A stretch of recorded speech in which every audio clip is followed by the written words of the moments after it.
All right, guys, welcome to an episode of the Book Fever podcast. And today I have a special guest here. And who do I got with me today? DJ Jones. DJ Jones. How's it going? It's going good. I'm still a little bit under the weather, but I'm still recovering, so I can't complain too much. Yeah, and you had a pretty good. Was it last weekend? It was Iowa Deer Classic. Yes, just a couple Yeah, days ago, yeah. we'll get into that because I know that you saw the Lee Her book, and that's one of hmm my favorite books I have right now.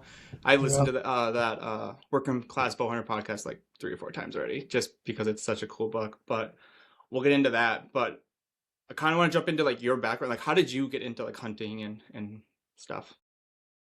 I grew up with a family of outdoors men and women. My great grandma had 7 kids, 5 boys, 2 girls, and all of them could fish, fight, hunt, trap, beat you in a foot race if they wanted to, cook better than you on the grill if they wanted to, and that's just how they raised all their kids. And my dad was just a product of that environment, and ended up passing down that tradition of hunting, fishing, and trapping down to me, and I'm passing it down to my kids, and hopefully it continues.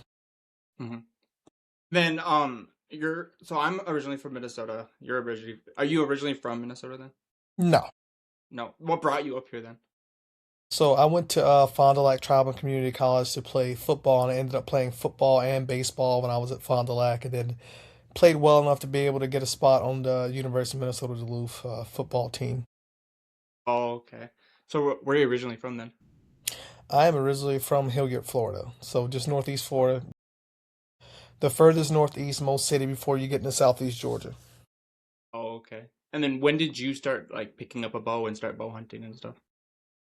So I have pictures of me shooting a bow around 4 years old, but I actually started hunting animals with my bow when I was in sixth grade.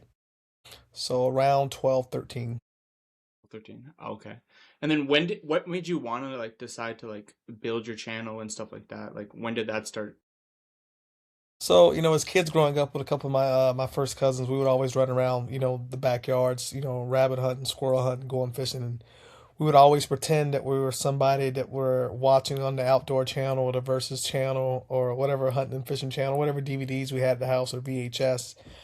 My dad was really good with buying like the Monster Bucks and the Primos Hunting the Country stuff and the Night and Hail stuff. Like you name them, like we had all of the DVDs and the VHSs back in the day. So when we were out in the woods, we'd use our imagination to pretend that we were hunting somewhere in Iowa or out somewhere in Canada or in Alaska hunting, grizzlies or something like that. And as I got older, I always wanted to film some content. And before you know it, I was on Facebook, ended up buying a little Sony Handycam and a GoPro, and I just kept like, evolving from there, but filming a bunch of my hunts and stuff using just basic camera equipment and putting stuff on Instagram, and it ended up, continuing from there back in 2012, 2013. Okay. Hmm. What is like what so far like what is your favorite hunt so far that you've done?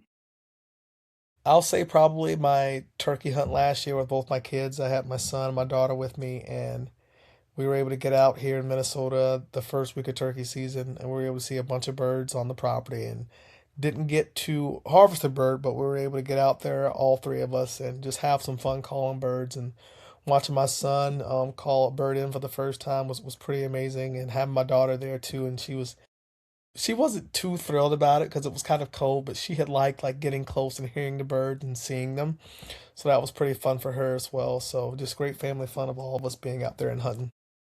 And I'm not too educated on turkey hunting because I don't do it. But like when does that open up here? Because it's soon, isn't it?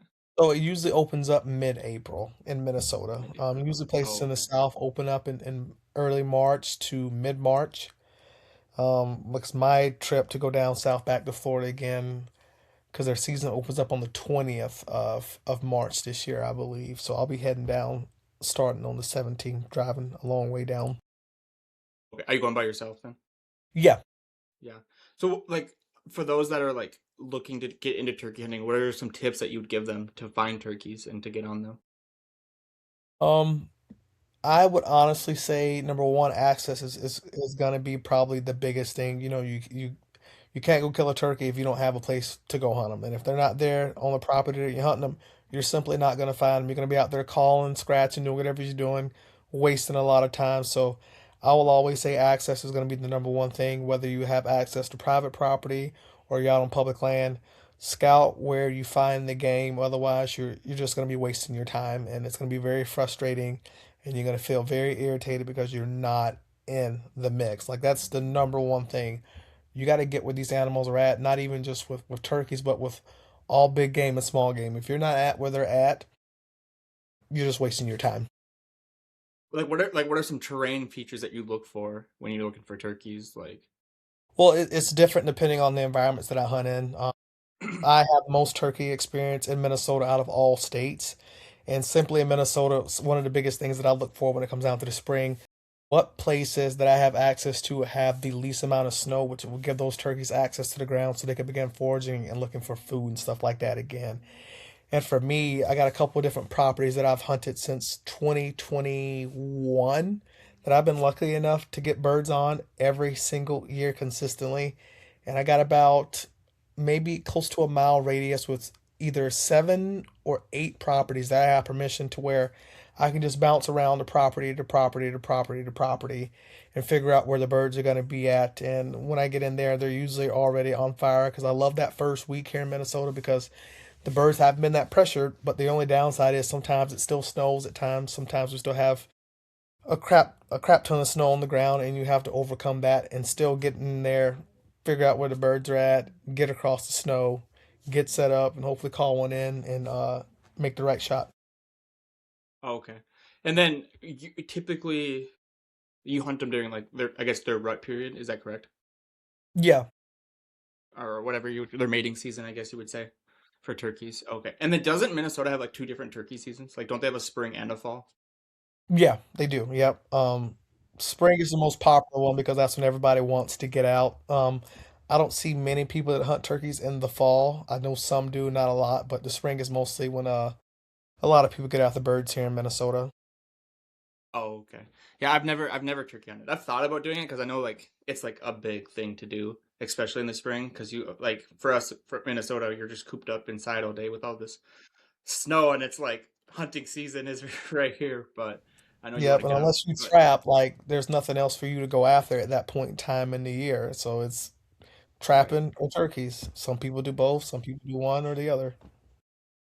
And then do you ever I know like right now I'm waiting for a little bit more snow to melt here because I really want to get out and try to find some sheds. Have you been able to get out yet?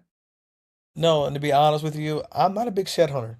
Like I have Really? literally only ever found one shed in my entire life in the wild. This was way back in 2018 on a lease near where I have turkey access at now. And I ended up finding this one little 2 point side from like a year and a half old buck, and that was it. Like I have never found a shed in the woods outside of that. It's very, very, very difficult to do it here, especially where Yeah, around the area that we are. yeah, but I know a lot of people key in on the food sources because it's late season. That's when we spend a lot of our time at. So usually for those that I've seen that have found success, they're either in a food source, transition area, or a trail between bedding, going to Mhm. food. And that's usually where they will find the sheds at. Yeah, I know that I want to travel. I try to get down to Iowa here shortly and try to get some shed hunting done because I feel like that's going to be the best Yeah. area to look for sheds. I think I've probably shed hunted probably for the last 5 years, and I found one in like 5 years. It's very, very, very difficult for you. But how was your 2025 season hunting? Oh gosh. I will say it's been the same as other years. I had a different game plan. 2012, I'll even step back to 2024. 2024, the way my job is and how I have my work schedule, I have 8 days on, 6 days off. But I was able to build up enough PTO to take an entire month off that I had planned to hunt. I had a nurse manager that was very, very. I hate using the word like hateful, but she had disliked me strongly just due to the fact of me being naturally a rebel and doing things by the book. And she was someone who did things that were not by the book and then would try to forcefully get others to do things by the book. And I would step up for people, and which is why I thank the good Lord above for unions and stuff like that, so you can point out and prove that no, this is how we do this. This is how she instructed to do this. This is the email that she stated. This was the time conversations and stuff like that happened. So I had taken off, which I felt like this was going to be prime time. I had off from the 20th of October all the way through the 20th of November. Yes, So I sir. was like, prime time, right? And all of a sudden she cancels it, says I didn't have my PTO and vacation in with enough time. And then I had to send all stuff into the union to prove to the union this wasn't true. I put this time in way back, yada yada yada. So later in 2025, she gets fired in the spring. Nurse supervisor turns into the manager. I put all this stuff in, and I'm like, yes, this is gonna work. This is gonna be the year. I get to take a month off.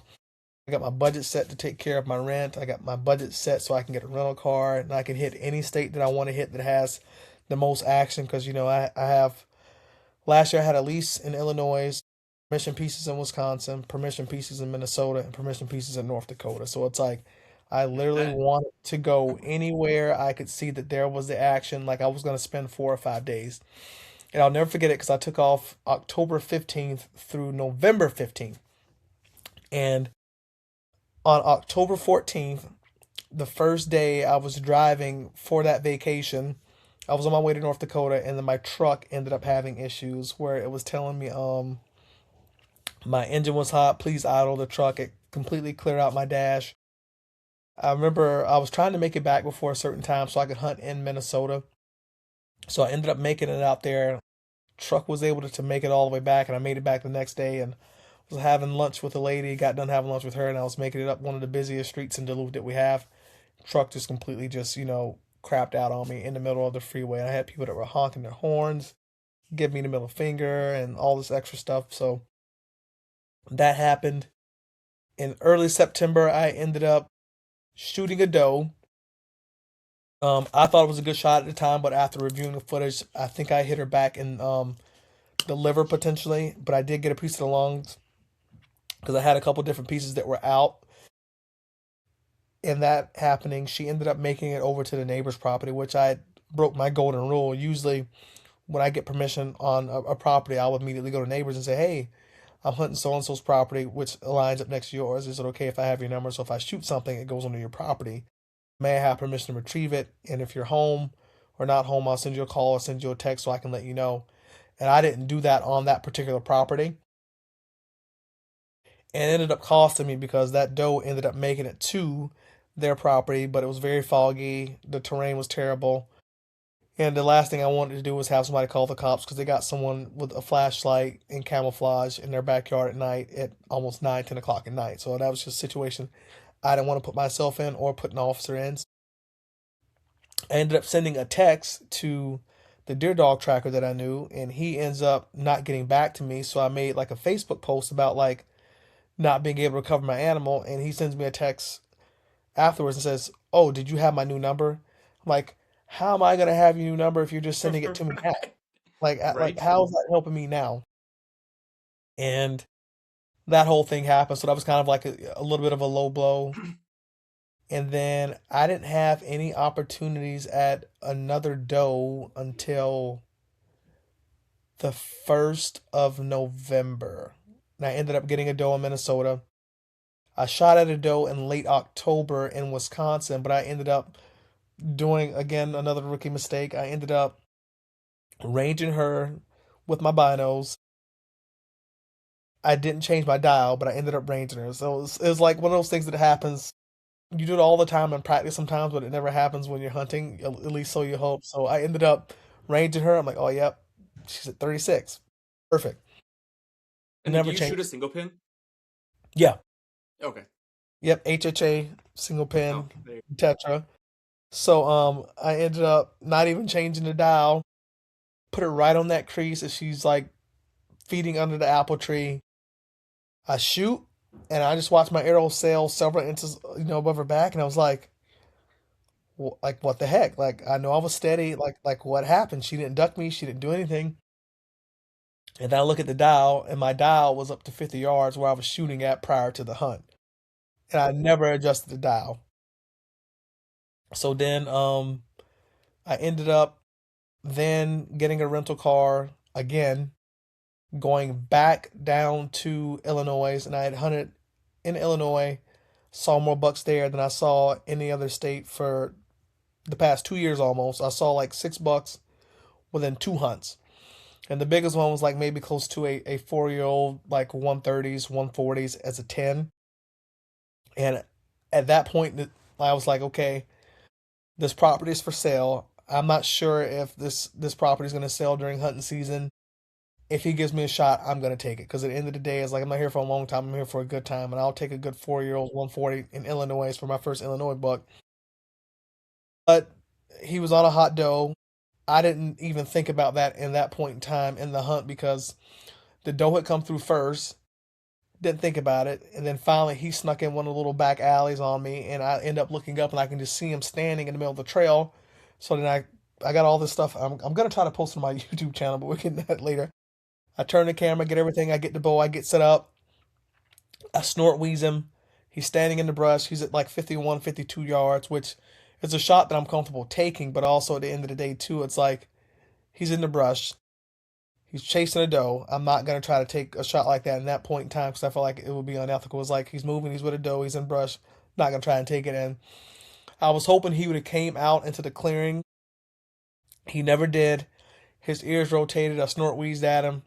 He makes his way off into the field behind me, and all I got to do was just watch him walk away into the sunset. And every other buck I seen after that was a little bit on the smaller side, but they were all on like the neighbor's property. And some of the bucks that I did see that were coming in, they were on our property as well, but they weren't shooters. And that was it. Like I hit it hard for the rest of the year. Had some heartbreak in Minnesota on November 6th to be specific, and then November 21st to be specific. Because I'm not sure if you could remember the post or anything like that, but there was just this beautiful, typical, maybe easily in the 160s, 12 pointer here in Minnesota. At least 5, 6 year old deer. I ended up getting permission on that property this summer, and it was one of the properties that was near the core section of the city here. And I was extremely excited. I didn't really see anything all year, but the does were in there all year, so they were really consistent. So I was like, okay, so this is going to be a property where I may not see the bucks in here right now, but come October, come November, they might be in here. And that first video that I got of him was October 13th. Comes through, he makes a scrape, he hits the licking branch that I had made, and that was it. Didn't have anything else of him. I hunted that property 4 days in a row, almost all day sits because the wind was correct for it the entire time. Day five, no wait, go back. Day four, I had pulled the set because I told myself I was gonna go hunt another property and give this one a break. Everything in me was telling me not to do that. Give it one more sit. And I didn't do that. I didn't listen to it. I ignored it. I was like, no, you got to give this property a rest. Like, I know you want to stay in here because the big one's here. And I didn't do it. But he was a buck that I called Tines that I made the post about. I'll show you here for a second in case you don't remember him, but I'm gonna pull him up because it still hurts to this day because if I would have gave it just one more sit, I would have at least been able to see him. But I was sitting in a stand a couple miles across the city, and the first thing I got on my Tacticam, if I can get it to sit, was this right here. Yeah, that is a good looking book. Wow. Yeah. Yep. So 6 in the morning. It's the first video I got of him was sitting here like that, and then this one was the next one. And then how far is the camera from your stand then? Not even 10 yards. Not even 10 yards. So he would have been right there ready. Right in the wheel Oh, house, like absolutely. like like right there. I will never forget that. It was November 6th. I hunted that property several days in a row. And Yeah. on day five, I was like, nope, I'm gonna go to another property. I'm gonna do a hanging hunt, and I'm just gonna sit. Didn't work, and that was it. Didn't get any more photos or videos. I'm on the six. Fast forward a couple more weeks. There's been a buck that I call Master Splinter that I had some intel on since 2022. But there's a guy that I know of. He's a really good guy. Um, He's been gatekeeping, so they say that's what the youngins like to say in these streets. He's been gatekeeping on a property and not going after this deer, which everybody has their own priorities, but like a deer of this caliber, like you just don't not take after him when you have the opportunity to. Hmm. And again, I had hunted this property for a couple days in a row. I hunted a specific section of the property just for this deer because he uses a specific trail on the property, and it's hardwoods. There's a big snowmobile trail that runs through there, and you can see a pretty dang good ways. So I hunted this section next to the trail for a couple of days there. Then I moved further up into the ridge on the downhill side because I was hearing a lot of commotion in there and I could hear the running and the chasing and stuff. So I'm like, okay, I might be a little bit out of the mix, so I need to get in a little bit closer. So I'm gonna go a little ways down the hill. November 21st, I'm sitting in the tree stand. I told myself I'm happy I made this adjustment. I got in like, silky smooth, didn't bump anything. The wind's in my favor. It's gonna be a good hunt. And all of a sudden, I get the Tacticam notification. Not the Tacticam. I got my multi notification, and there he is right there, Oh, sitting in the middle of the another good trail. one. Oh Jesus, he's a stud. And then he ends up hitting the trail. So that was the trail that you were on, but you moved off of it. Yep. Wow. Yeah. Sometimes Yep. you just gotta trust those instincts and just know you're doing the right thing. Oh yeah. I mean, and he's a stud of a deer. Like I'll show you another video of him too from in early October as well. Yeah, absolutely. Wow. And he's just cruising through. But the thing is that I've learned about him. I've only had one encounter with him, and the one encounter I had with him, I was trying to do a hanging hunt, something I shouldn't have probably did. I had just gotten permission on the property maybe a couple weeks before, but I had known he was in the area because I'd hunted a few properties east of that, so I knew that one of the guys wasn't gonna lose permission because they give this guy permission every year. So I gotta end up either getting all the permission I can around him, or maybe I know these landowners enough they'll let little knucklehead like me hunt eventually, but they still haven't. It's been years, they still haven't. So, but I'll still ask every year. But you know how it Every year. goes. And I tried to do a hanging hunt. I ended up bumping him, and the only way I knew I bumped him was because my stealth cam at that time, because that's what I was running, ended up taking a picture of him mid-flight running across the trail. Wow. Yeah, and that was the only way I knew that I had bumped him. I had guesses that he was in there, but So this is was that trail close to like his bedding and stuff, or where's he coming from? that's the That's the thing, right? mystery. Because it's Yes. like Okay. it is a big block of hardwoods. And what I've learned from hunting it over the years, because I've had permission there since 2023, is that whenever I try to go into the fringes in the earlier part of the year, I do nothing but kick deer out. But I don't have access to the south to come in from a different way. And it was one of those things where I know I'm going to bump them. If I bump deer, I'm hoping that I'm not bumping him. But I know he's close in that area, but I have yet to find that one little spot that I can consistently see him on where I have good enough access to get in there without bumping him or without him seeing him because the adjoining property over there has a pretty good sized ridge too where you can see close to 1 to 200 yards. And I've seen other deer do it before where they'll bed up on top of that ridge and they'll look down below and they'll watch who's ever walking or hitting that snowmobile trail.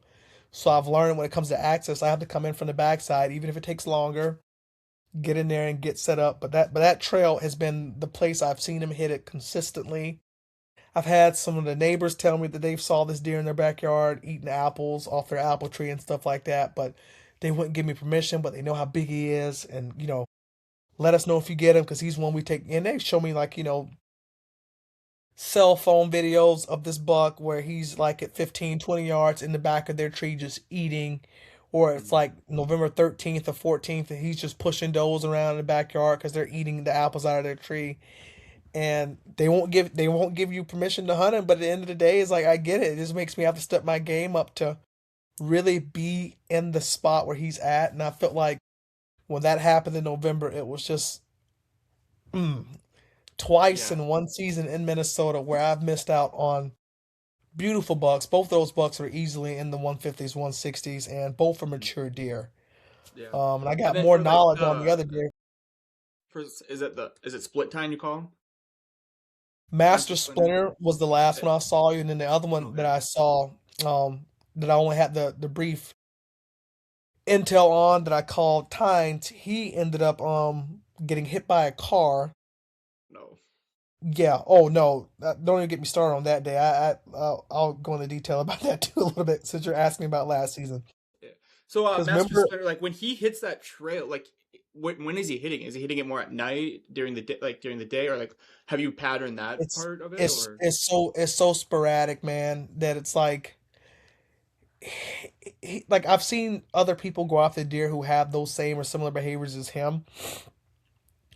He's the type of buck that you would have to dedicate an entire season to just to have an encounter with him once yes, absolutely. because he's smart. He didn't get that big by showing up where hunters can kill me. There is a lot of hunting Hmm. pressure around that place where I'm at. It's like I know of 5 or 6 guys that are hunting in that same area where I'm at, but I have the second biggest block of timber outside of the neighbors where he's coming from. Like in that video where you'll see him transition across from left to right. And there's another neighbor to the south where used to always feel like he has to be bedding down by his place on the swamp because I feel like that's the only place he's not getting hunted at and he's not getting any pressure at. For sure, right. Was there, and I just haven't gotten permission to prove it. And that landowner, I do have his number. He does send me texts from every now and again. He'll ask me, "Oh, did you see this buck this year? Did you see that buck this year up where you're at?" I was like, "No." I was like, oh. He's like, "Oh yeah, well I saw him a couple of different times where I was at." Yeah, You that said the big the one. neighbor texts you that, Yeah, and does he hunt or is he just like sees yeah. the deer? Oh yeah, yeah. Okay, He's he he's a big hunts. hunter. Okay. Yeah. And then, do you ever hunt like when you're hunting him? Like, do you have any like mock scrapes, anything like that back there at all that you could utilize? Or So when it comes to that, I have only tried that on that property. I want to say almost 2 years ago, but he just doesn't do doesn't anything care? with him. I've set him up. He'll walk right past him like he does. Like he just doesn't care. Like when And you it make makes them, what do you usually do to make them? Like, do you use like a vine? Do you use the branch? Do you use the hemp rope? Or like, what do you I do? will use a vine. I've had a lot of success with vines this year. Like, and I'll show you probably one of my best videos. And the biggest buck I've ever had to come in to hit the scrape was that Tines buck, like I was telling you there. Yeah. Was just videos of him coming in and hitting it that first time he came by and came through. Hmm. Then I got a couple up and coming bucks that this year they were hitting them pretty well too.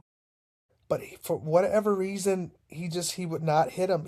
I would get other bucks that would come in like this buck here, another great up and coming buck. If it'll actually show there, why didn't the play stop? Like And when him. you set them, what time of year do you usually set the scrapes up and stuff? So usually for me, I'll set them up in September or sometimes Okay. August. I know some people do a little bit earlier than that. Okay. I usually don't just because of the fact like I try to have as less intrusion as we can. I know it's better if you're gonna bump them around and do that type of stuff. It's better to do it earlier than later. But also, I try to have as less intrusion on the properties I got permission on as possible. Using those vine scrapes and branches and stuff like that. Is something I just started implementing close to 2 years ago. Okay. Hmm. Yeah. I usually use branches or the hemp ropes. I found that works for me, I guess, in the area that I hunt is setting them up like early, like June, because like the hemp ropes, because like those fawns, they just play with them. They'll just hit them around, they'll swing, and then they're ready to go. Then they're set to go because you already got deer scent on them, and then Hmm. bucks are curious. So, and Yep. I've noticed that when I set those hemp ropes up, those fawns, they just play with them all summer, and it's kind of fun to watch actually. Yeah. Yeah. It's fun. It's fun watching them interact with that kind of stuff because I've had does come by and hit them too. Hmm.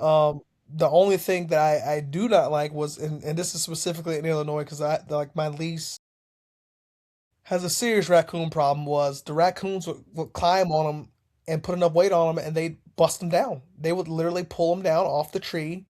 And I'm 7 hours away from the spot, so it's not like I can just drive down there whenever I want to and just I'll just throw another one up. Like I would literally get a video of the bucks hitting them, and the second biggest buck I've ever, or he might even be bigger than that buck that I call tines. This Illinois buck that I'm getting ready to show you that I had my heart set on that I call Bubbles from Trailer Park Boys. I'm not sure if you've ever seen that. Yeah, I've seen it.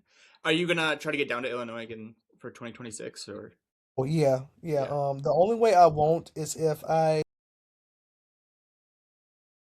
actually draw Iowa or Kansas, but he had just got done hitting it there in Oh, that it's a nice video, buck. and you'll see it swinging a little bit. Oh yeah, yeah, yeah, I see that. Yeah. Do you put anything on like the vine itself, or do you just put stuff in the dirt? I put stuff on the vine itself. I know I want to say it's Cold Blue does that rack rub, Okay. that gel that comes in a little bottle like this. I'll use Is that that. the kit you can buy at like Walmart? Okay, I tried that and it didn't work for me. They'd look Now at it and they didn't hit it. I literally put that on every single one of my vine scrapes, Really? and they've always hit them. Okay. Like all those bucks, that's the only thing that I put on them has been that. And I don't even put anything on the ground or in the dirt. I'll let them actually do that themselves. So I feel like Hmm. it's a little bit more natural when you do it that way, but also at the same time, like I'm making it. So how much, like how natural is it if I if I'm making it? Right. But Uh-huh. that's just me trying to experiment and be weird. But The thing yeah, that I've had the best luck with for like scrapes and stuff is using the that powder, that scrape fix, putting that in the dirt, and then using the Black Widow uh gland. Like I've had like my best success doing vines than yeah, anything else. the tarsal gland gel that they have that they Yeah, come out with. Yep, yeah. yep. Cold I'm Blue makes really like I really want to try. Um, I might do it this year, but I really want to try the Sequan stuff that they use. the bonehead stuff. Bonehead. I want to try that. I'm curious to see how the deer up here would react to something like that.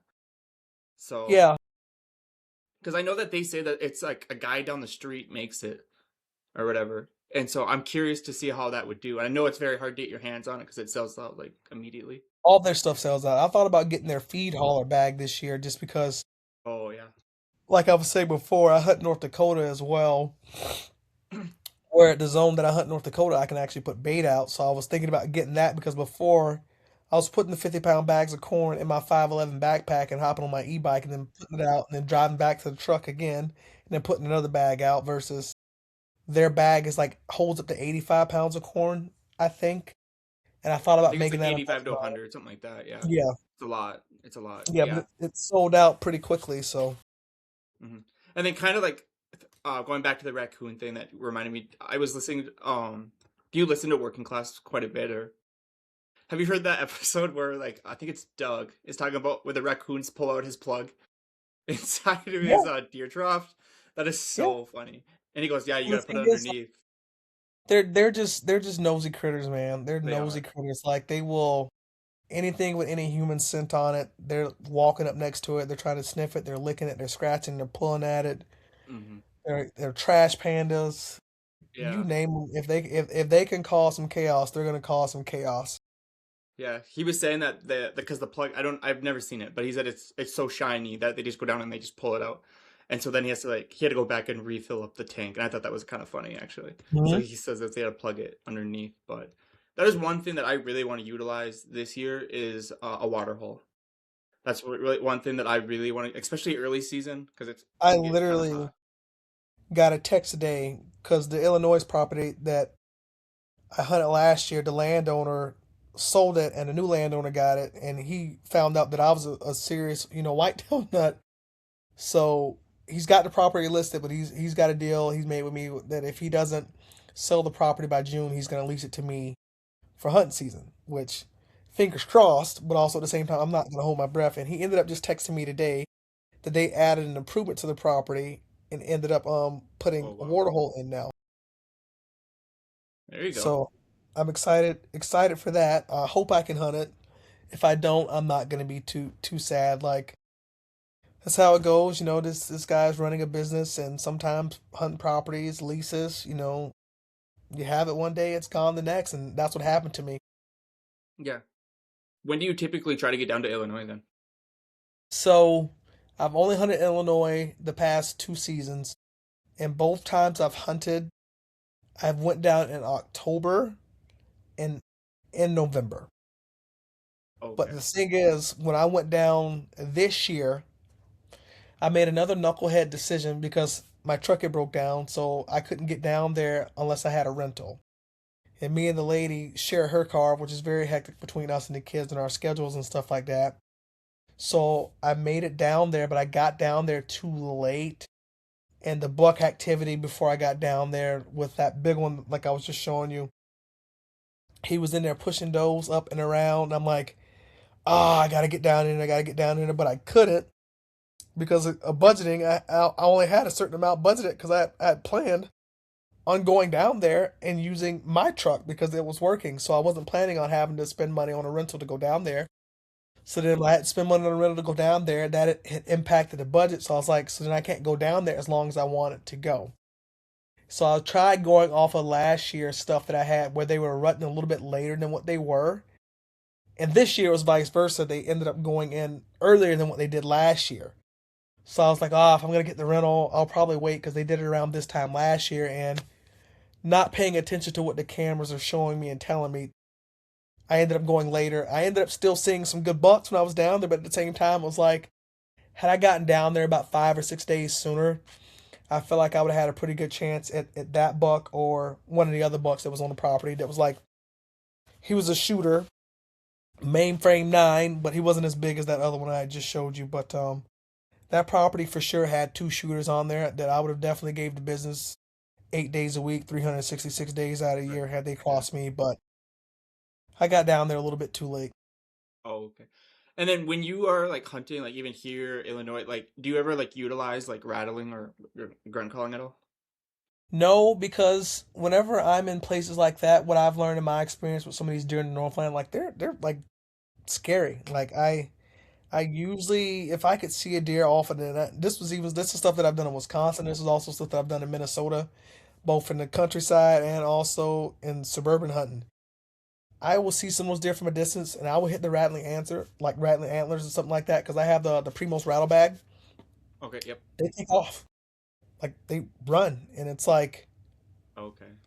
like what? And at first I thought maybe it was just me, and then the more that I tried doing it when I would see bucks off at a distance, they would go the other way more often than not. So I was like, okay, so this is something that I'm not gonna try to do.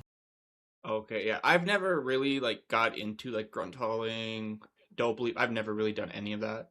I know that I've listened to a couple things that Cody DeQuisto talks about, and he says like he Yep, just doesn't do it. that It's kind of guy the is same thing you're saying. He just feels like it scares them. Where like yeah, if you didn't say anything, they would have probably came in anyways. right. And then So you end up being a person like myself, where I'm not seeing bucks all the time or every sit or every other sit. And this year was probably the first year in a long time, maybe even ever, that I did not see a single buck from the tree stand in Minnesota. you didn't see Or one. not even a spike, little forkhorn, didn't see Hmm. one. And I did not see a buck from the tree stand in North Dakota either. How long have you hunted North Dakota? Like how many years? So I first came and hunted North Dakota in 2020, and I came back in 2022. I got a buck in velvet, the only buck I've ever harvested on public land, and the only velvet whitetail I ever got. And I've hunted almost every year since 2020, with the exception of 2020. Okay, and that was going to be my question. Is like, do you ever hunt like the early velvet season? But Dude, there's a buck right now that I don't show, and I'll show you. I'll show you and some of the listeners because I feel like I want people to see this so that way if I do get my hands on them, you were the first to hear it on the podcast. There's this buck that I call Stacker, and I will show you why I call him Stacker, and you will see why I call him Stacker, and I will show you some of the earlier stuff that I got of him from back in 2024. yeah, And that was my goal. Is to I wanted to hunt North Dakota early velvet last year, but kind of same situation as you. The timing chain went out in my truck, and so I was like, I'm kind of running behind here, so I wasn't able to get out there. But this year, I really want to get out and do Early Velvet, North Dakota. Oh yeah, it's a game changer. But this was him in 2024. Dang, and Velvet too. I mean, that's nice. Oh, that was still July, so he still has some growing left that he Growing, had. yeah, well, absolutely. So I'll show you the video of him when he Have was you ever had finally like home. an in-person encounter with him yet, or more just on trail cameras? I had one encounter with him in person, but here's the deal. He was 800 yards away, and I got the video to show you, right? And again, this was a little hunch that I had because this property is great. Like, literally, there's several thousand acres that I'm surrounded by ag. But the deal was, there was one little sliver of trees that's like maybe close to 60 yards wide, and it's almost like close to 70 yards long, maybe give or take. And I decided to throw a camera there before I left within 3 days. That first day, I throw the camera there in that spot because I've been getting photos of him that whole summer, and there he is. I was hunting Nice. 800 yards away. Wow. He's gonna lift his head up here in a second. So that was the first year I had learned about him because that was the first year the landowner gave me permission to put cameras up because he gave me first permission in 2023, but I didn't try pushing it because I barely got permission and I felt like I had oversold myself there, which I hate when I'm getting permission, and I didn't want to push it by asking him to put cameras up. So I just hunted, Right. didn't see anything.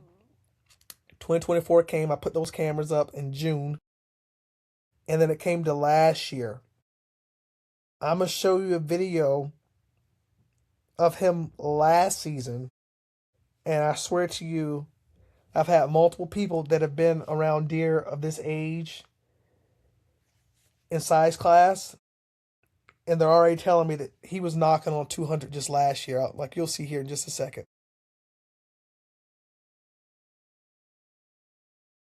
Yeah, that's the one that you messaged me, right? Yeah, yeah, yeah.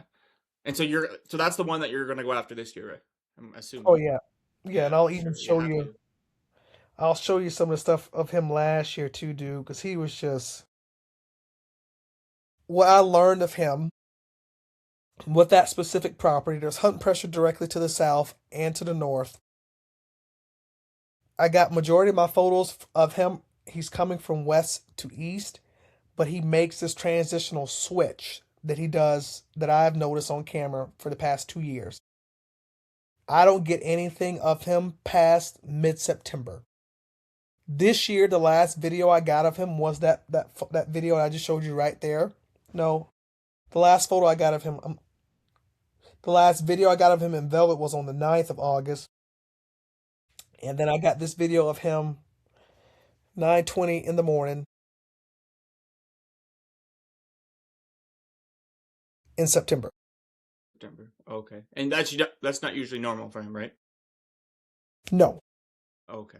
so I'm sending it to my guys that I can trust. Greg Glessinger gave me some intel on what he thought I should do, and then John Mulligan. I don't know if you follow him, Johnny Utah on Instagram as well. Hmm. Um, from what I could get from both of those guys, Dates kind of was trying to like direct me into going after him and being all in because of a couple of different things. I know that he's going to make the shift based off of the information I was able to give them. We know he's going to make the shift. It's just a matter of when, and I have to be there. So I was predominantly getting him because I had started writing down. I started doing this a couple years ago, but for him, I ended up seeing that he majority would move for the past 2 years. He had loved a north northwest wind or a north wind for the evenings. And those are And good in wins for you to hunt. yeah, Yeah. and in the mornings, what I've learned from him in 2024 and 2025, he enjoys a southeast or a southwest wind. So I've learned that about him from writing down like all of his stuff within the calendar and stuff Oh, there that I've had yeah. of him from 24 and 25. But the other thing that kind of hit that I had talked to another guy too, a guy Jordan, he does Southeast Bow Hunters or Southeast Archers. He was with Seek One last year, a part of the new team member challenge, and then he went out on his own, and he keyed me in on something too. He's like he's probably changing because of that because of the crops, and I didn't think about it until he had said that. 2024 we had corn in there, and he stayed in there a little bit longer than he did in 2025 when we had the beans. So when those beans were in there and there was no corn, I didn't see him as much due to now I'm visible, now I don't feel as safe, now I don't feel as protected. And we got the crop rotation coming up in 2026. Right. So, is he going to come back and do what he did in 2024 if this corn is going to grow up like it did in 2024? Will he do the same things? Will that pattern be the same? And knowing that this is what he did, in my mind, I'm like, I need to go all in on the surrounding properties because I know he's coming from the west and he's going to the east. So I need more permission to the west and to the east. The issue is you got like three people that own 4,000 acres. So if you get a no from one person, you're out of the game. Like you're out of the game because like you there's no going around it, right? Like there's no going around it. And I'm the type of person I know in North Dakota you can legally hunt somebody's property if it's not physically posted or electronically posted.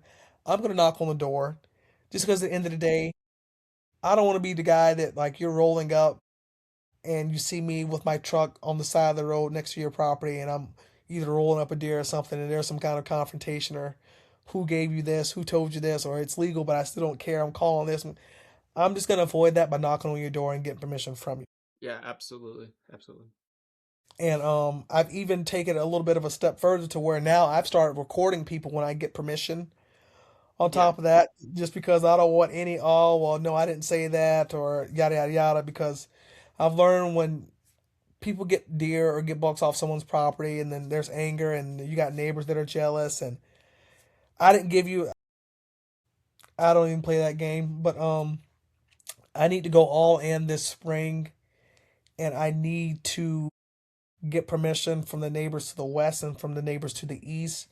And I need to spend a lot more time in the earlier season. Very similar to what Lee Ellis did for his buck, Goliath, where he was getting eyes on that buck before the crop started growing up because that's going to be my best time to see him before that corn gets 6, damn near 7 foot tall, and I can't see him. And if I can get eyes on him earlier to see what property he's going and coming from, I feel like that would help me in the long run because I've already secured permission on the properties that I've always gotten, pictures of on.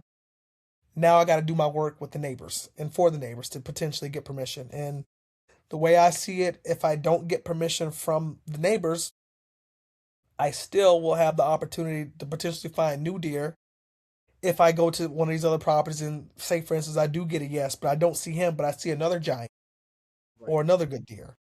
So, And then to your knowledge, does anyone else outside of like your like trusted friend group, does anyone else know about this deer? Like is hunting it? Do you know? as far as hunters, yeah, I know a couple of people that are hunting them. There's some guys to the south that are hunting them, and he's transitioned across the same properties. They got cameras up on the property line too, so I know that they know that he's there.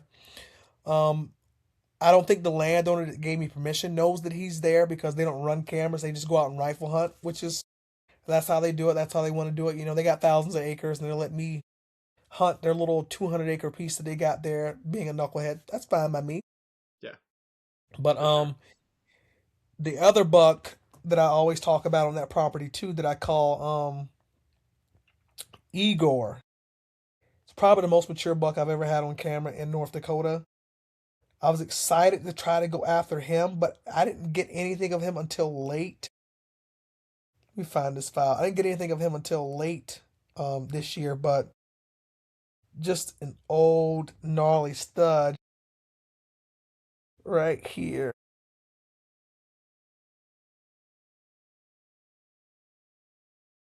Okay, yeah. Is he just going back into the wood line? Yeah, Yeah, coming off the field. yeah. Yeah, Working the bean edge. we're gonna be okay. Yeah, Just okay, an yeah. old Do you only have stud. night pictures of him, or do you have him in daytime too? So that's the thing with him. I haven't been able to lock in on where he's at because I'm only getting videos of him on the edge. And there's so many places that he can come from, but I'm only getting videos of him when it gets to that one particular point that I have permission on. Because the property to the north is owned by the landowner's mother, which is Brother Hunt, which is off limits to me, and they made that very clear.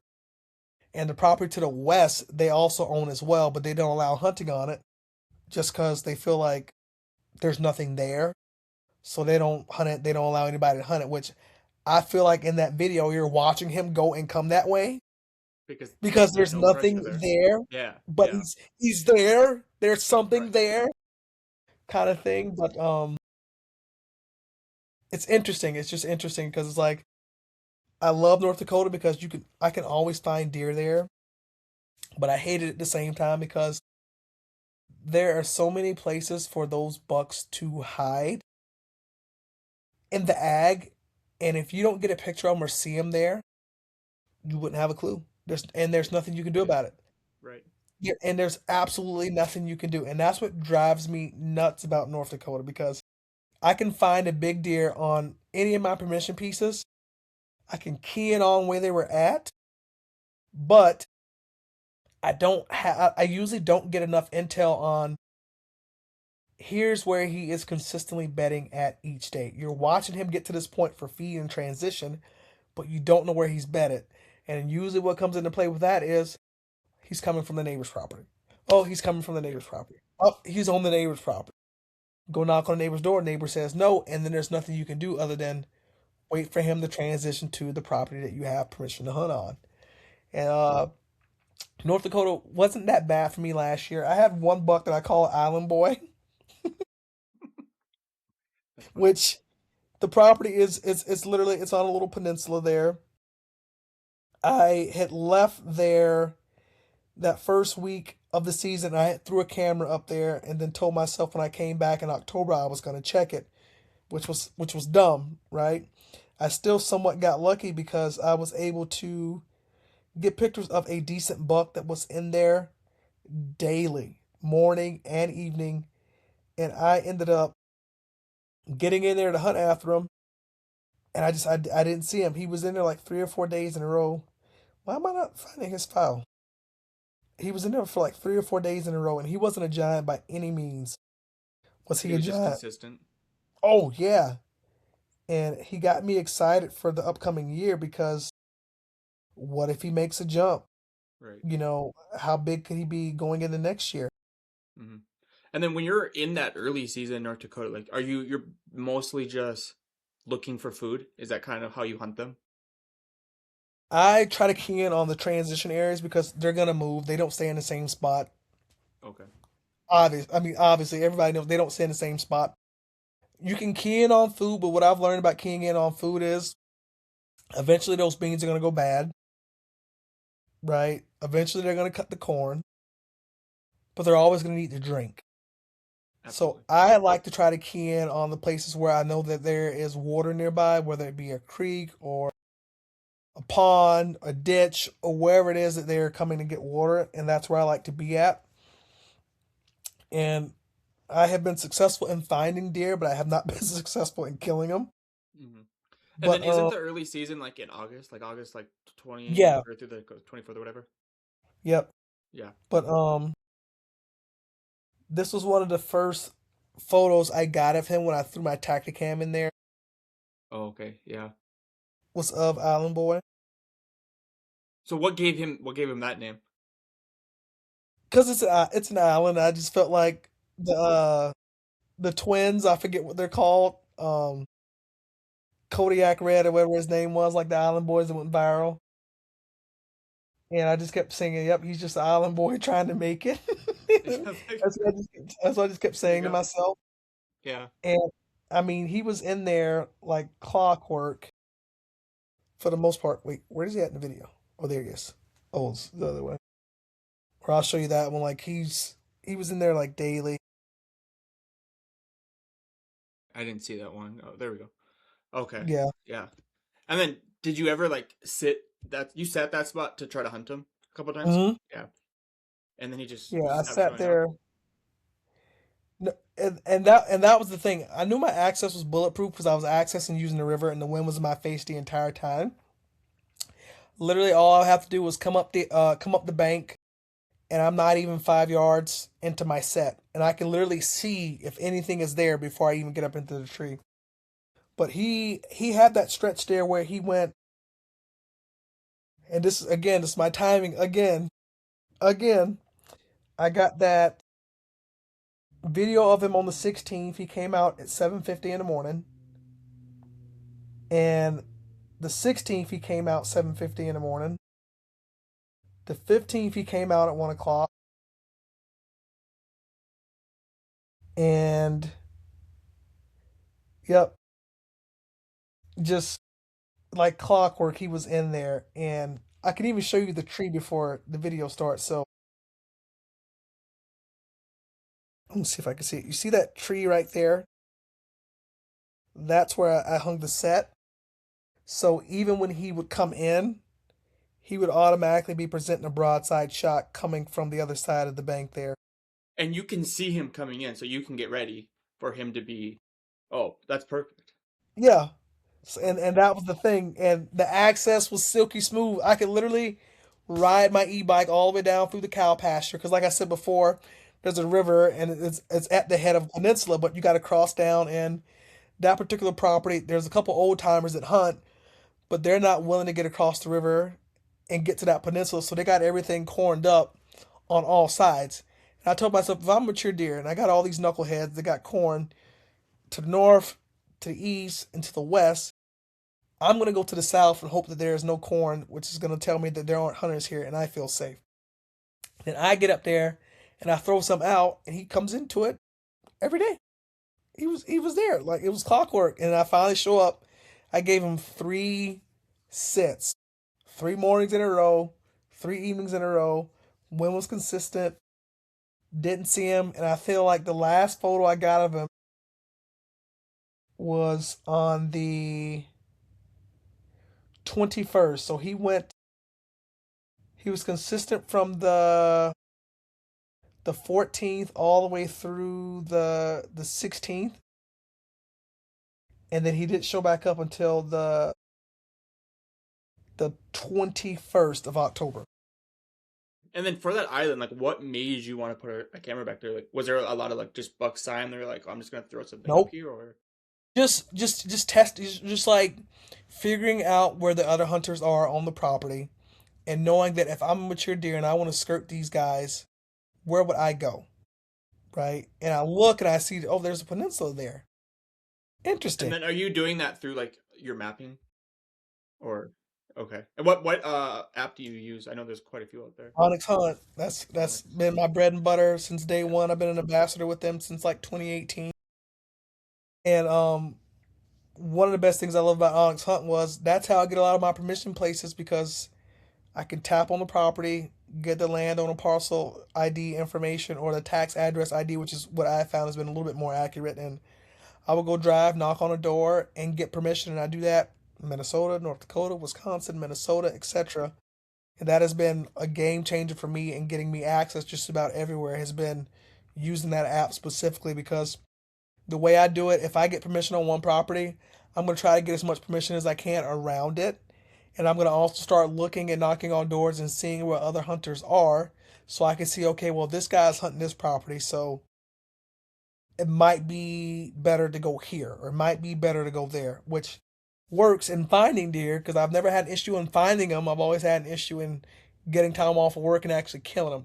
Of So course, yeah. And maybe so this year will be the from year I put it together. Illinois, Minnesota, North Dakota, like clearly you're getting a lot of big deer on camera. So what are like the things like when you're going in scouting, like what are the things that you're looking for to find big deer like this? So I always like finding the places where I can see the most sign, right? Like I I I deploy what I call the fleet. If I get a newer property, I'm throwing as many cameras on there as I can during the early season just because I want to see what's traveling through here and what might be here. So then if I find a property, and I've learned this from experiences, and sometimes, experience is the best and the only teacher you're gonna have. I've learned that I can't be complacent just because I'm getting pictures of a deer on one property doesn't mean that he's going to stay on that one property. So you need other properties where this deer could be traveling at. Yes. And I got videos of multiple deer since I've learned that and taken that, to the bank that I have found more deer that have been traveling. Okay, so this time of year he likes this property. This part of the year he likes that property. During the rut, he's making a loop through all of these properties here. So you know that's where he's going to be at. That has always helped me find some of the bigger deer is because of tracking some of these deer and seeing how they move. And it's mostly been within the city limits and just finding out how they operate and how they travel. And what I've learned about these city deer is a mile in the city is way different than a mile in the farmland. Like it's Okay. very Yeah. different. He can go a mile in the city and you would have a clue as to where he went because he went a mile to the north, he went a mile to the south, and you went to the west or you went to the east. So it's a lot harder to find them versus in farm country. It's like you go a mile to the south. Okay, well, you can ride by, get that last little 30 minutes of daylight. You can sit on the side of the road. You can check somebody's field. Up, there he is. See him. Got him. Or sometimes you can take some of those other approaches that I've learned from other people where they'll drive around that little hour before dark, just glassing in people's front yards and backyards. And to take it even a step further, I love hunting where old folks live at, especially the ones that are retired. Like if I ride by and you got one of those viewing decks in your backyard, the first thing you're gonna hear is, Yep. "Hi, my name's David. Blah blah blah blah. Hey, do you see any deer in your backyard? Yeah, I see them all the time. Okay, do they come to your feeder? Yeah, they come. They come to the feeder all the time. Okay, have you seen a picture of this buck? Yeah, I get pictures of him all the time, and they pull out like this Nokia from 1993, and they're trying to show me this thing with 4 megapixels on it. I'm like, yeah, that's it. That's good. That's a good deer. That's a great deer. Then I ask to hunt and so on and so forth. And usually those types of people give me the most information, so I know what sections of the city that I want to go into. Or if we're in the farmland, countryside, and they'll tell us, yeah, those deer are in my beans pretty heavily around this time of the year. I can't get them out of the corn this time of the year. Oh, that one big one, the neighbor saw him too way over there. You can go talk to him too. I'll let you hunt my place, but go let him know that you're hunting mine, and he'll probably let you hunt his too, and those types of things.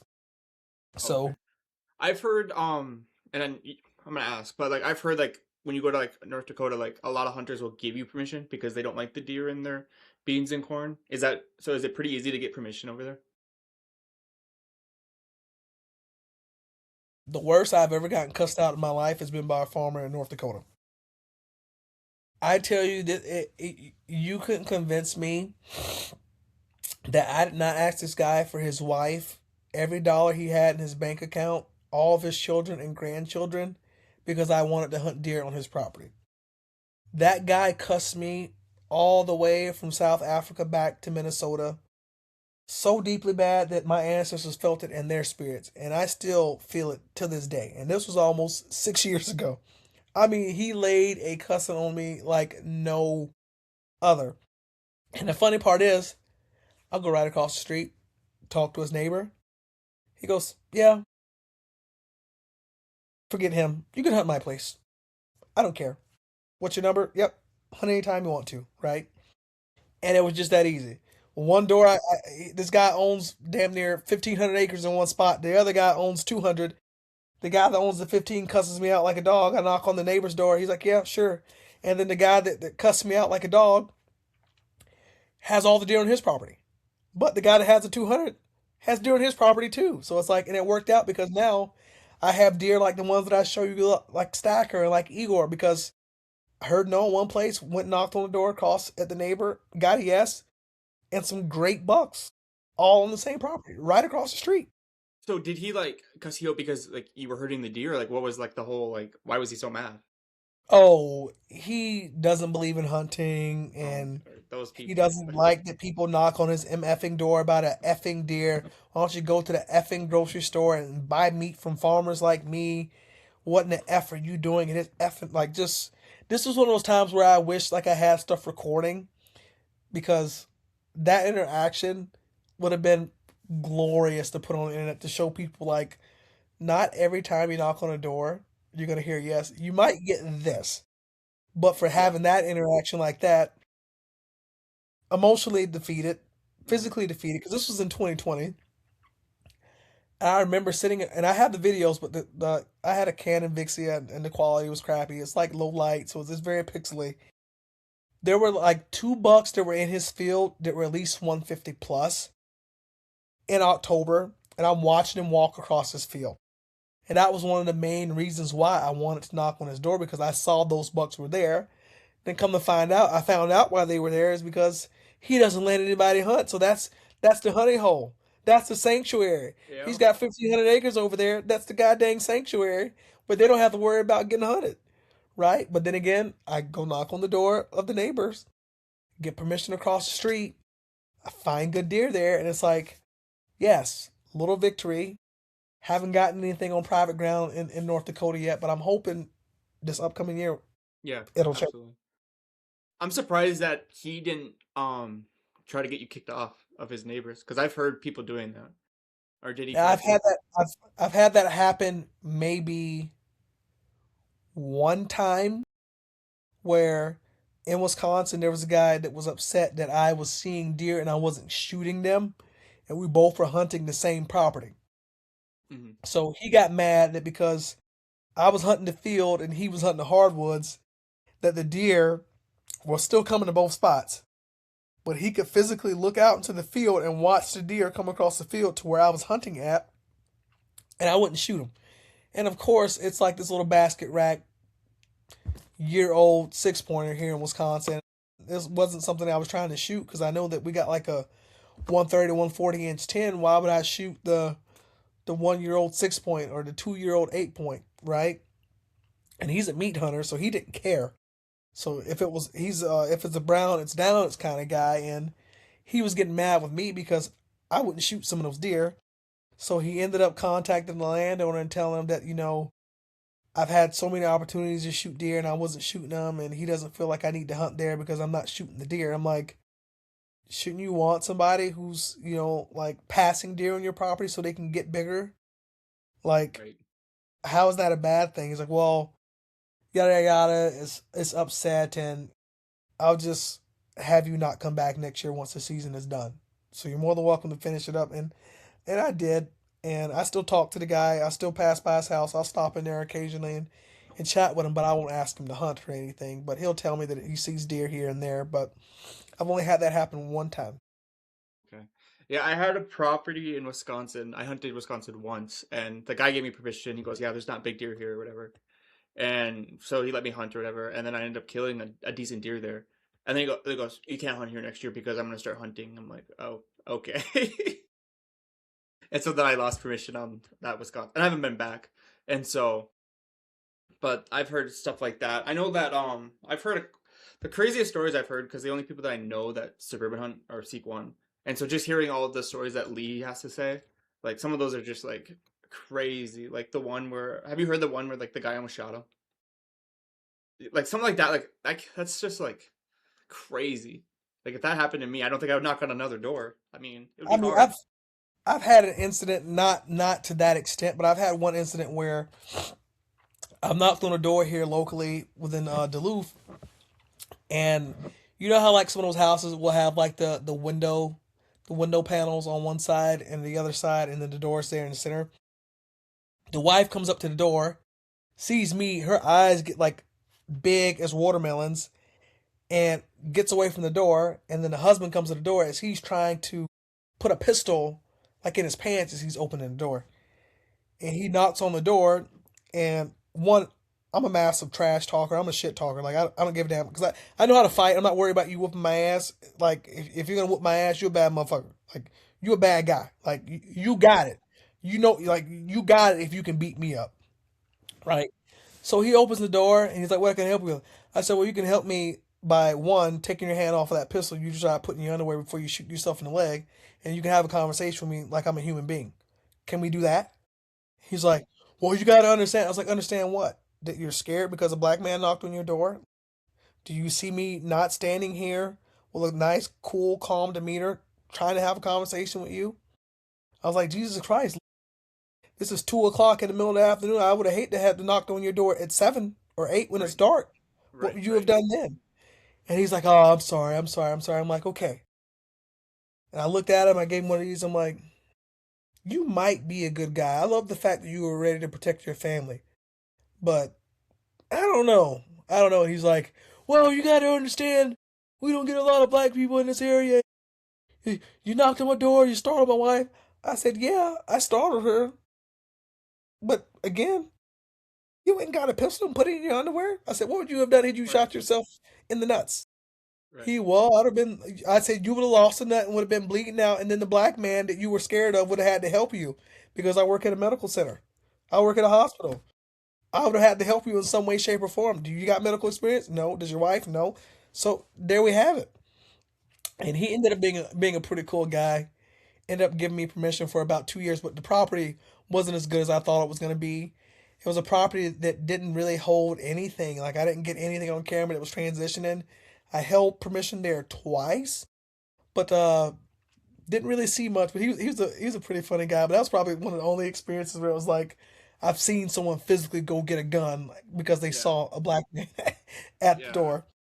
Yeah. And I've I've never had two. really gotten the whole like permission. Like I've never really like done that. I've done mostly just public, and Oh, that can be pretty tough sometimes.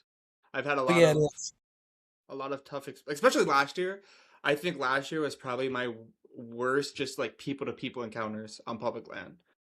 Like, I think people are just getting lazier, to be honest with you.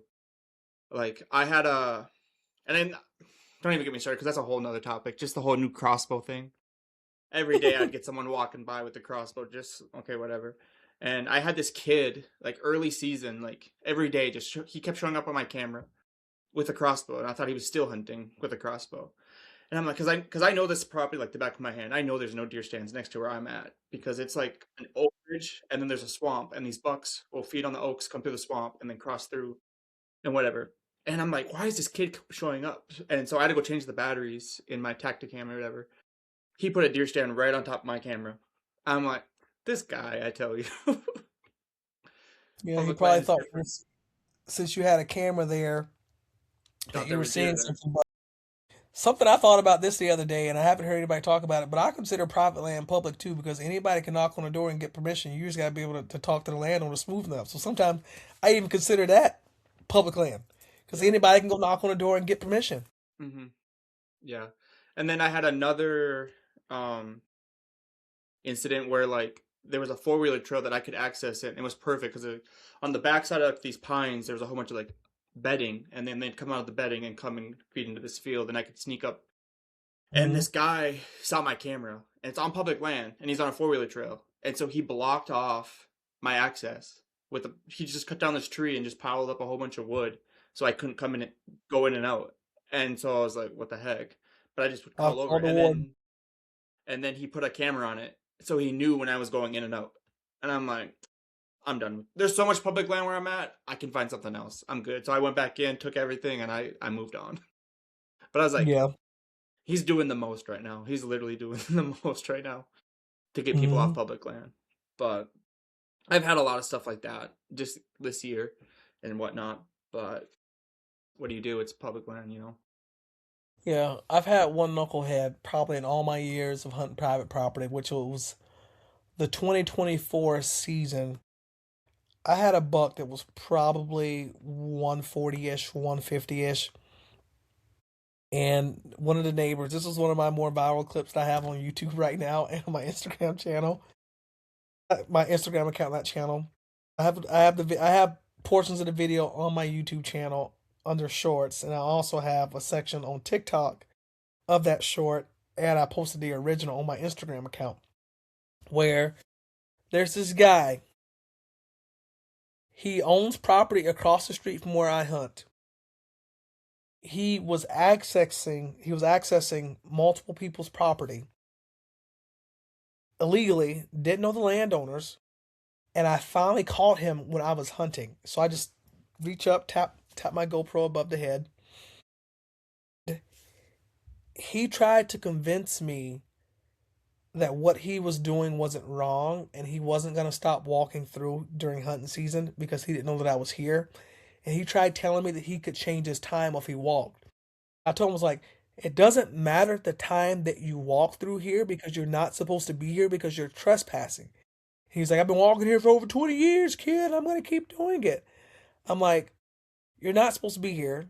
Two, I got you on video when you came in here with your chainsaw and you were cutting trees and branches to make your own manicured trail on someone's property that you have no permission to be there on.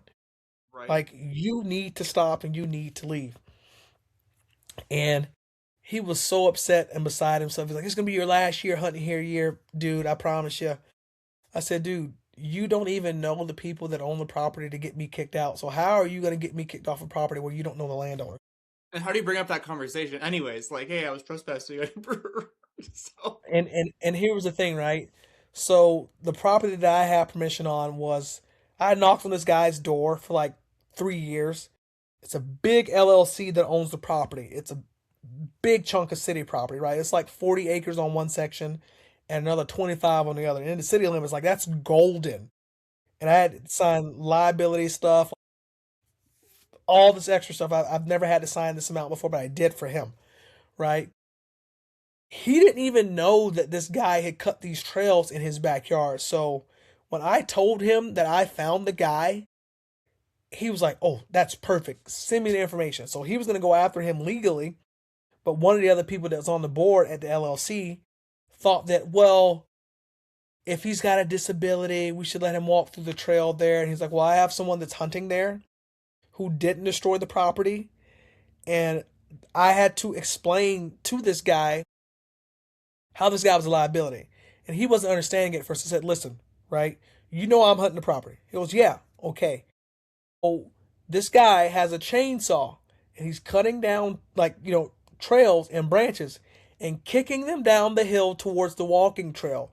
What is to happen if he kicks one of these logs down the hill and it takes out somebody on that walking trail and they die or get seriously injured and then they want to sue you in your LLC because you got one person that's trespassing on your property deciding to cut and make their own personal trails? He just looked and he thought about it. He looked at me again. He was like, "Did you got video?" I said, "Yeah." And I sent him the video. He was like, "You got video of him with the chainsaw?" "Yep, here's him right here with the chainsaw." "You got videos of the trail?" "Yep, here's the videos of the trail." And they went after him. And I had to get the DNR involved as well, too, because he went to one of the other landowners that wasn't a part of the LLC, but was the private property owner, and had told her that he got permission from the guys with the LLC, but the hunter back there was messing with him. And she had to tell him up front. She was like, well, I've had David hunting back there for years, and he hasn't bothered anybody. It's like, I haven't heard of him messing, or I'll talk to him. I sent her the videos, and she wasn't putting two and two together that the guy that was in those videos was the guy that she had talked to. So I was 2 days late in sending her the videos because I was dealing with work and all this extra stuff and with the DNR, calling them because of course it's in November, in the middle of the rut, their busiest time of the year. He couldn't have done this crap in the early season of September or October, and got them involved. And they almost were able to go after him for hunter harassment because he put a bag over my trail camera with him and his wife, not understanding that because I had a cellular there, I'll always try to run non-cellulars next to them or close by just in case my cellulars decide to have issues with the cell service or something like that, or the battery dies. I still get, so I had him dead to rights with the cell camera, but they gave him the warning the first time. He ended up coming back and like taking one of my trail cameras down and lowering them down to the ground.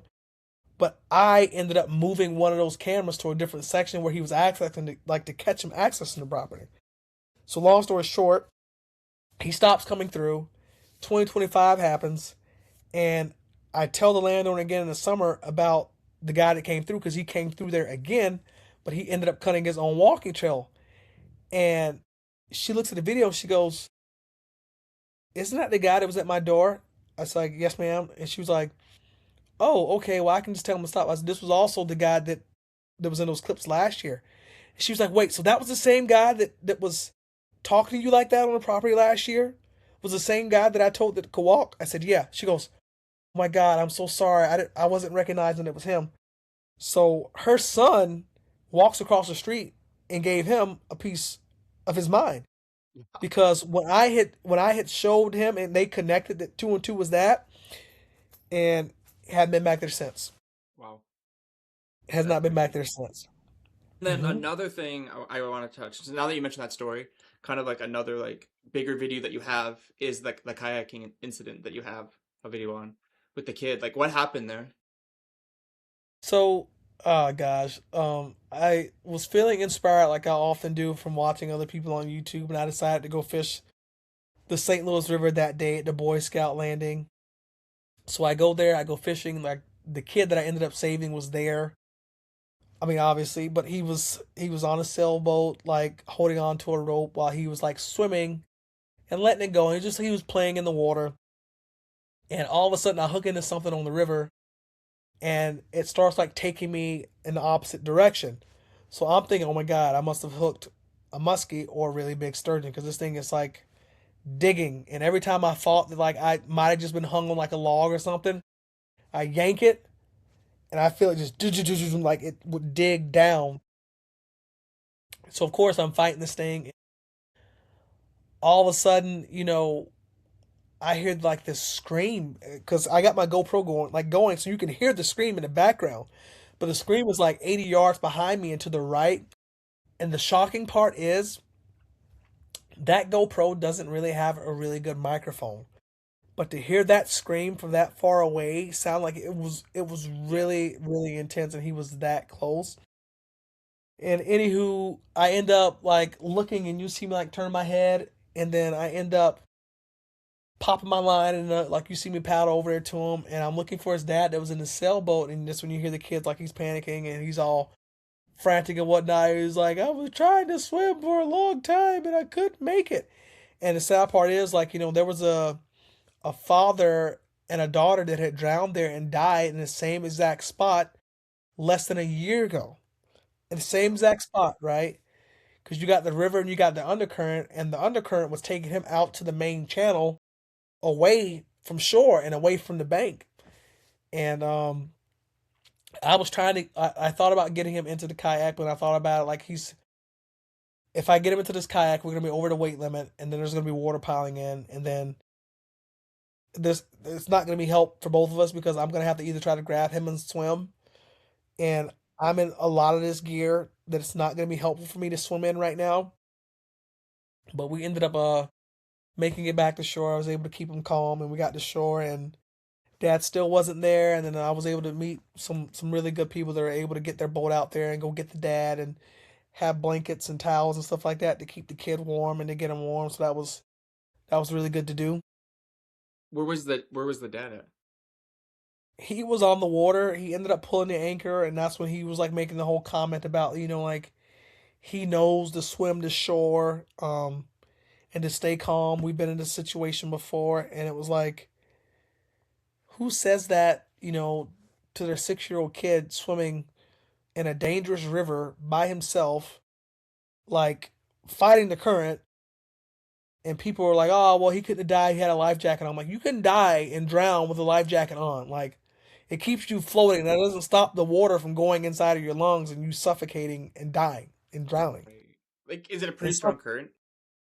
yeah, So yeah, like yeah, he could like easily could got taken by a current and hit his yeah, head on a rock or something. I mean, yep, just there's multiple ways. I mean, yep. but yeah, that is kind of weird. I mean, to be like, oh, you know how to swim to shore, yep, but like in the moment, like I don't think that's his first thought. There's no way that's someone's first thought to, oh, I gotta swim to shore. Hmm? But That's what he told him. Is like he knows to swim to shore. We've been in this situation before, and yada yada yada. yeah, I knew that was a very popular video that you had on your channel as hmm well. So, but let's get into the main thing. Iowa Deer Classic. What? How was it? It's I want to say it's the same every year, but I feel like it gets better every year because I feel like I make more friends and I meet more new people, so I have more people to see each and every year, which makes it for me fun and exciting.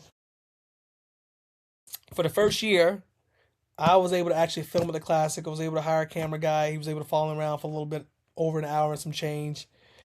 Jacob did a really good job, and I was able to get all that stuff together and throw it on my YouTube channel. But it is still, for whatever reason, it is still not like I wonder why. done processing with YouTube and stuff like that. Apparently, like it could be backlogged or something because it's showing it's uploaded, but it's not processed yet. So it's like, what is going on with that? But Right.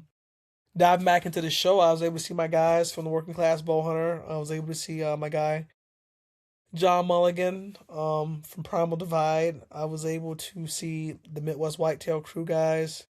Saw Chris B. Saw his girlfriend Caitlin as well. Um, saw a couple guys from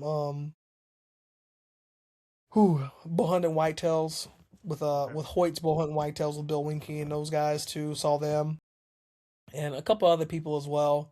Just people that I met, people that I saw in the nested booth that I was chatting with a little bit, and they ended up getting some equipment and stuff like that. So it's always fun, but my favorite part is literally just looking at all the giant bucks, like Of course. the Iowa Whitetail Hall of Fame that's there, the sheds that they have that's there, the deer that are getting officially scored that's there. Hmm. Just just beautiful whitetails everywhere you go. And the best part is like I tell people all the time, if you're ever gonna do a hunting show, go to the Iowa Deer Classic because Yes. if you have a whitetail type, they're there. Whether you like short ones with tight racks, they got them. You like big wide ones, they got them. You like typicals, they got them. They got non-typicals, they got them. Big deer in velvet, they got them. If you like them that are shot with a rifle, bow, crossbow, trad bow, you name them, muzzleloader, they have them there. And my favorite deer was the one that I sent you the thumbnail of. Was the one, well, second favorite. These buck was my favorite.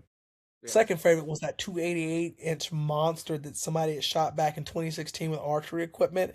And just looking at that buck, like he has everything. Like he's Did got mass, he's Lee got Ellis timing. have any of his bucks there? No, I don't think he's ever been to the Iowa Classic. Well, this is his first time there. Was he No, I don't not think there? he's ever been. No, this was Lee Herr from Working Class Yes. Bowhunter. Yes. I know Lee Hurd was there, but I thought Lee Ellis was there too. No, I thought I saw clips with because he was. I thought was there another classic going on outside of Iowa? I think they had like a show somewhere down, like a Dixie Classic or something down in Georgia or South Carolina, Okay. North Carolina, or one of those shows Okay. that he was I at. saw somebody interviewing him, so I probably just assumed that it was a Iowa Deer Classic Yeah, easy to because he do, was. easy to do. If he went to the Iowa Deer Classic, that would be nuts. But I know he usually does shows on the southeast coast where they'll do. I know I he think was they in did North Carolina. Alabama. Yeah, I think they've done Alabama, they've done Georgia, and they've done Carolina. I think they've Okay. done like one of the shows in Pennsylvania too, maybe Okay. Ohio. Which is crazy that they've never been to the Iowa Deer Classic, but Yeah.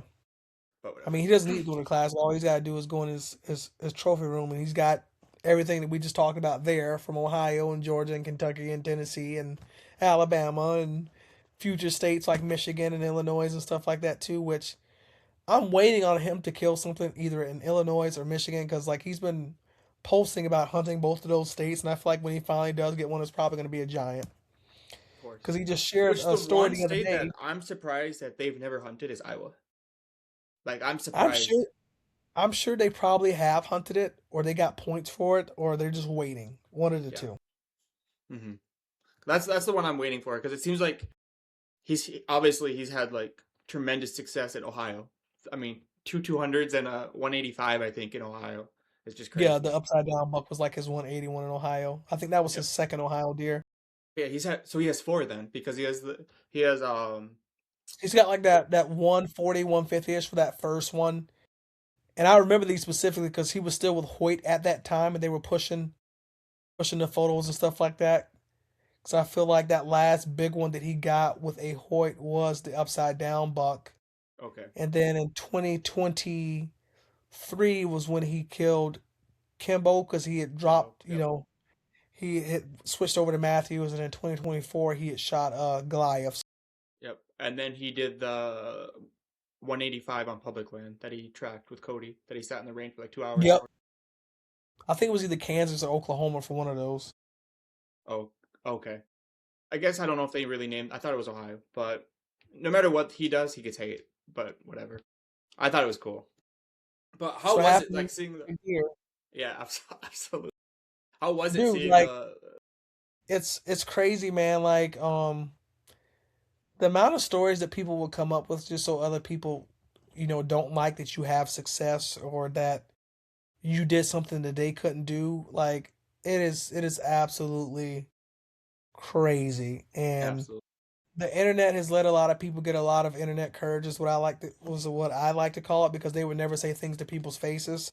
So they'll, post stuff on the internet and get people to try to believe it, or you'll have some of these blog spots that will post stuff and try to get people to run with it. And it's really defamation of character and stuff like that because a lot of that stuff isn't even true, even remotely close to being true. And it's unfortunate that like him and those guys get that kind of hate when I feel like they've done probably the best job that we'll ever see when it comes to documenting that whole process of finding a big deer, targeting a big deer, and getting their hands on them, and then showing us how they're doing it. Because a lot of these guys aren't doing that. The traditional TV hunter doesn't have time to, or a TV show host doesn't have time to put in a 2 hour episode because that runtime is going to be 22 minutes of runtime and 8 minutes of commercial, right? And he's showing us like the work and the effort and the stuff that he has put in. And I feel like we should be grateful because, like, anybody that's putting hunt content out there, like, there's no law that says that you have to record your hunt and put it on YouTube. It could be the old days where somebody shoots a giant deer, and the only way you know about it is if you saw the picture locally or you went by their house to see them. So I feel like a lot of us should be a little bit more grateful for those that are putting out content, especially guys that are putting out stuff of his caliber because, you know, um, we're all getting older. Like, there's going to be a day, like he says, where he's not going to be putting stuff on YouTube anymore. So we got to try and enjoy the stuff that they're doing Yeah. while it lasts. And that's my big thing. I like showing gratitude to a lot of those guys that I can reach and talk to because I've learned from a lot of their experiences and stuff that I feel like I could never do, but I'm still going to show respect to you and congratulate you because it's something that you did and it's something that you achieved. And Lee's one of those guys, just like everybody else, when it comes to that, for me at least. Yeah. What was it like seeing the Lee Her book? Dude, Because I feel like obviously the pictures on his Instagram clearly don't do it justice, and I'm sure this thing's just a mega giant buck. like you walk up to this thing, shoulders are massive, neck is massive, and then you look at his rack and it's like, Jesus Christ, like Isn't where it in the two hell two did forty you five? find They this? said it was 254. 54. Wow. Yes. And he looks every bit of 254 inches. Every bit of it. Like it does not look like he is an inch shorter than 254 inches. And I was happy because Lee was telling me that he wished that he just would have brought the skull cap so people can hold him. I was like, nah, you did the right thing and then putting him up Yeah. off the ground so nobody messes with him. Because that was the actual deer. It wasn't a replica. That's Wow. not a replica. That's the actual buck. Like there's Do no most people have made replicas? of him yet. Yeah. Yeah, that makes sense. Yeah. I mean, Hmm. just like hearing that episode and how everything played out, it's like how perfect of a season is that? To be like to start your season off, your target buck gets shot, and then I think it was Cucumber. He could have Yep. killed a couple times, had zero But idea of this buck, yeah, it didn't work and out. then I think he had a 10 pointer in range, but he knew about the buck, and it's like, how do you like that's just perfect.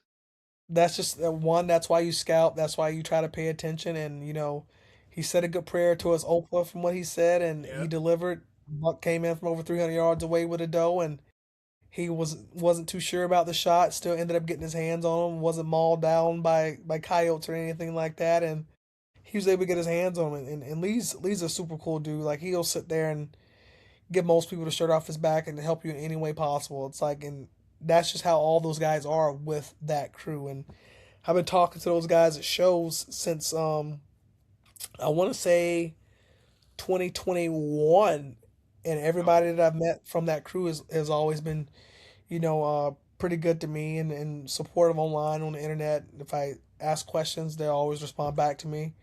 I got Kurt's number, so whenever I need anything from him, I'll send him a text, or if he does send me a text, he knows I'm going to respond back to him. And That's I remember awesome. very vividly in 2024, I was trying to go after that buck that I had in Illinois, and he told me he was after a big one too, but he didn't want to jinx himself, and then he ended up shooting that one that ended up going 200 inches, where he Yep, shot the yep. 170, but it had like the 30 inches of extras. Like that was the same time frame. I was like, dude, you did not tell me that the buck you were after was 200 class. I'm thinking you're chasing a Right. 150, 160 like me, not a 200. And he's like, well, I didn't really know that he was that big either. I thought he might have went 170. No, that fucking deer is every bit of 200 inches, just like you were saying. Yeah. And then I know recently, I think he said that, yeah, I'll probably never do that again.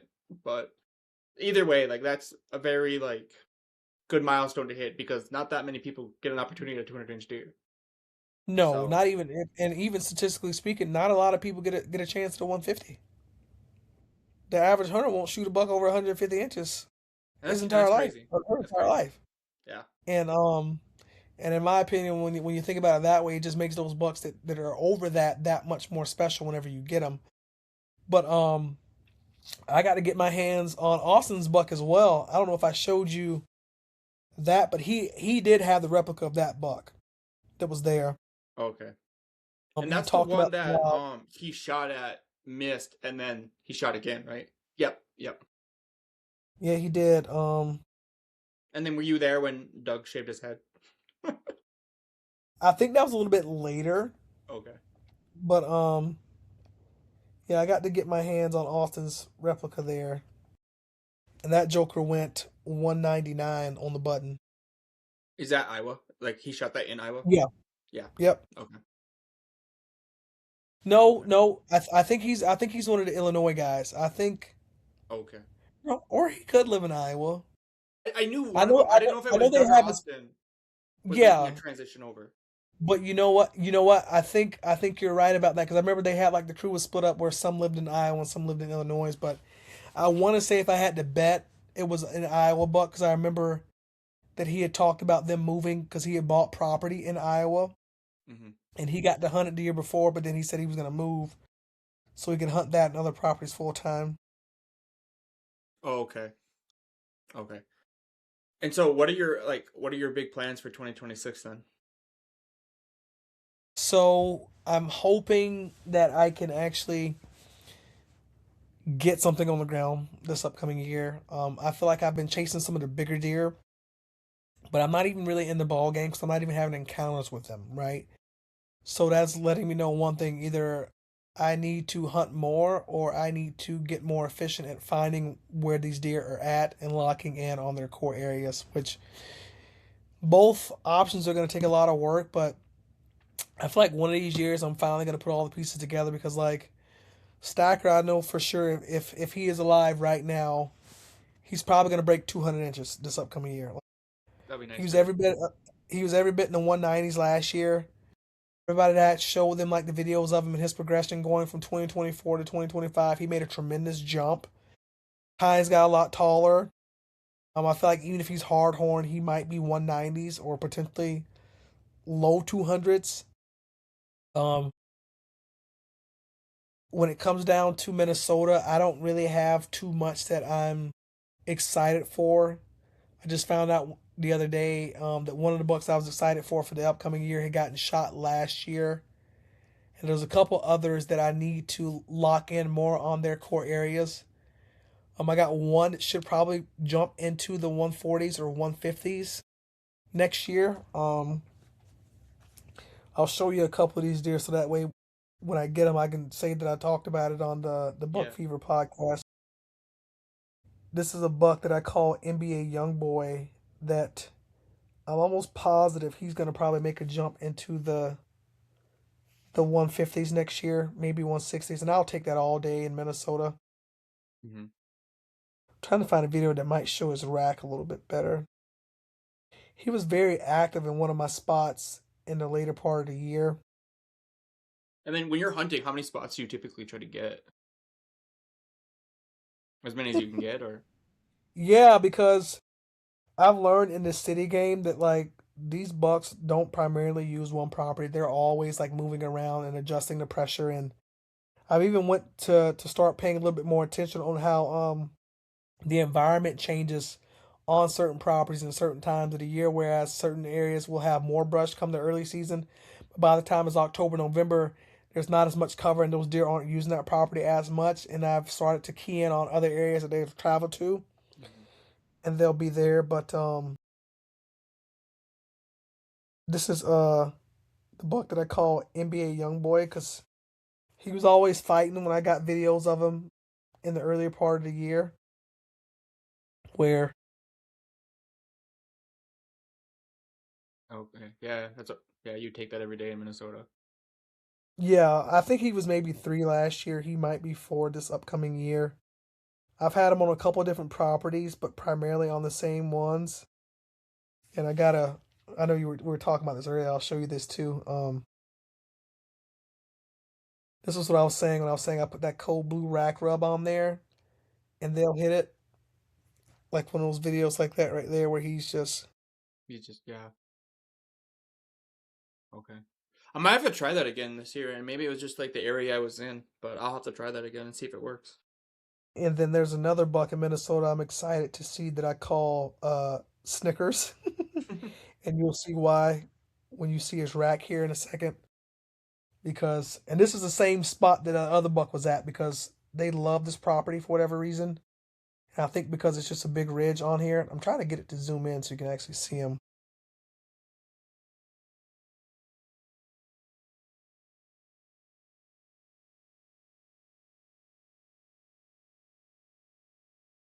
Does he hit the branch or is he just staring? Oh yeah, he hits it.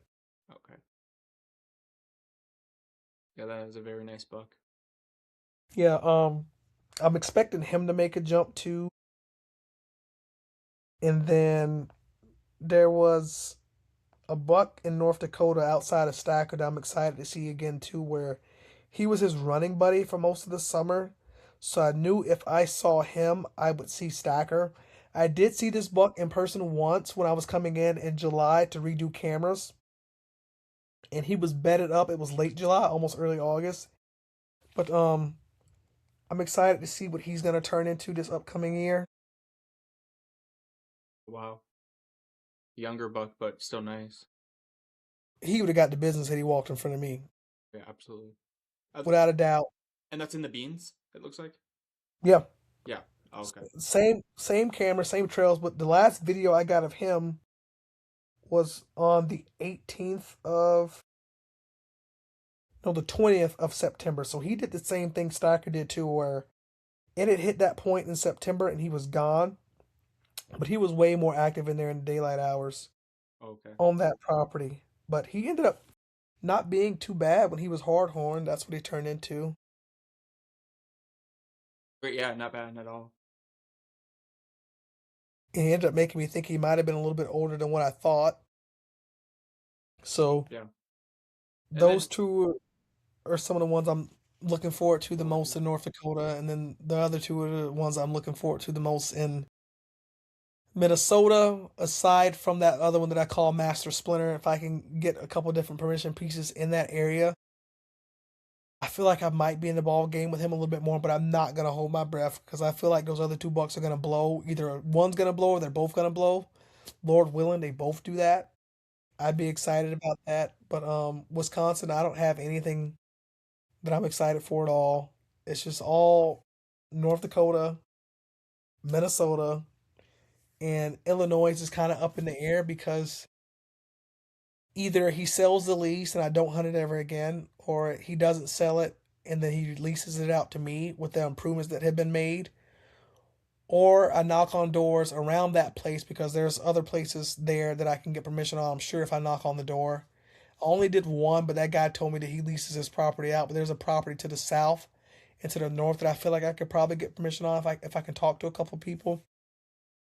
And then I'm putting in for Iowa this year in one of the northern zones because they don't usually take or require as much points. So I want to either do that, and if I don't draw um, Iowa, I'm hoping I can draw Kansas.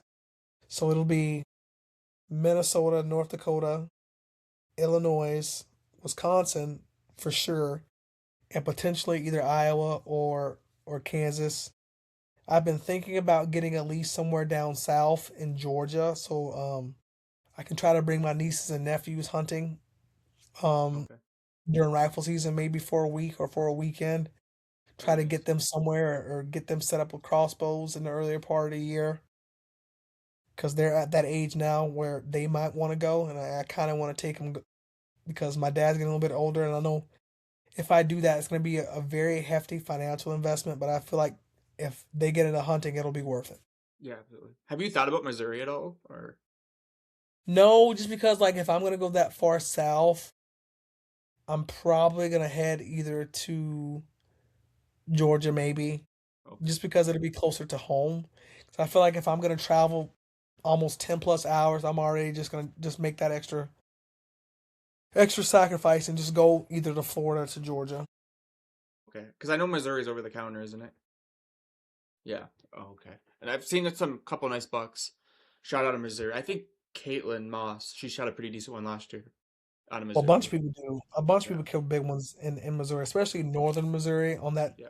uh, border between southern Iowa and northern Missouri. Hmm. A lot of giants get killed in those areas, and leases are really hard to get there, but they do have some public land there too that's available. And then didn't you shoot a you shot a really nice buck in Duluth not too long ago, didn't you? Mhm.